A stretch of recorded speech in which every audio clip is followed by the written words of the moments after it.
Solve the differential equation y prime is equal to secant x minus y tan x. So, anong type ng differential equation ito? This is first order linear DE in y. It can take the form dy over dx plus p of xy equals q of x. So, gagawin ko lang is, i-rewrite natin itong y prime into its Leibniz notation. Same siya sa dy over dx.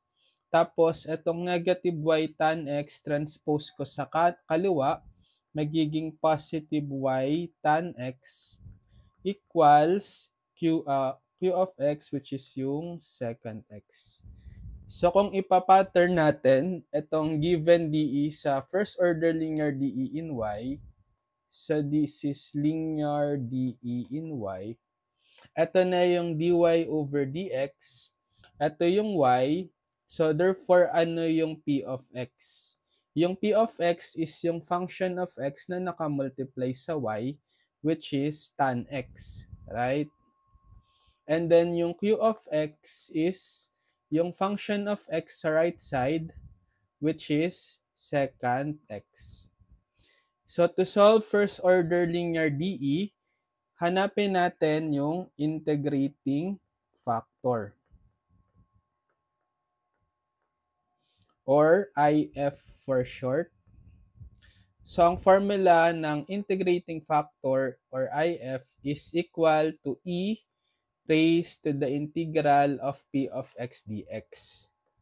So substitute natin yung value ng P of x, tan x dx.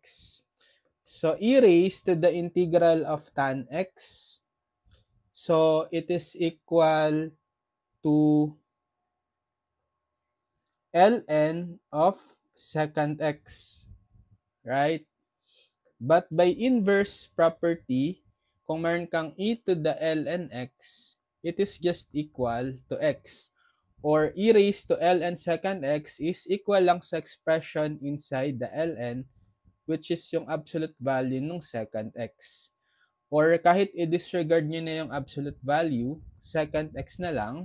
So, yan yung integrating factor natin. Then, after makuha yung integrating factor, susulat na natin yung general solution.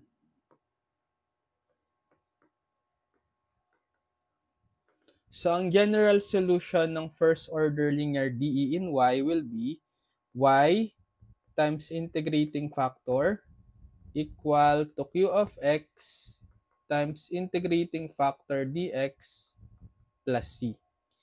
So, substitute natin yung integrating factor na secant x equal q of x, substitute natin, which is secant x, sorry. Tapos yung if is secant x ulit, substitute, dx plus c. So, we have y secant x equals integral ng secant x times secant x is secant squared x dx plus c. So, y secant x is equal to the integral ng secant squared x, standard integral formula yan, di ba? Equal to tan x plus c. Okay? So, kung gusto nyong nakasolve si y explicitly in terms of x, pwede natin tong i-divide both sides by secant x. So, cancel si secant x sa left side. Y is, distribute nyo yung secant x, divide tan x over secant x plus c over secant x. So, kung isi-simplify natin to, i-represent natin yung tangent in terms of sine at cosine. That's sine x over cosine x. Then over, di ba yung secant x, it's 1 over cosine x. Plus, ito rin sa c over secant x, gawin ko siyang 1 over cosine x. So, magiging y is equal to, so we're dividing fraction, so kakopy nyo yung numerator sine x over cosine x, then times sa reciprocal ng denominator, which is cosine x over 1. Plus, dito naman sa c, mare-reciprocal si cosine x. So, magiging c times cosine x na siya. So, y is cancel itong cosine x. So, sin x na lang.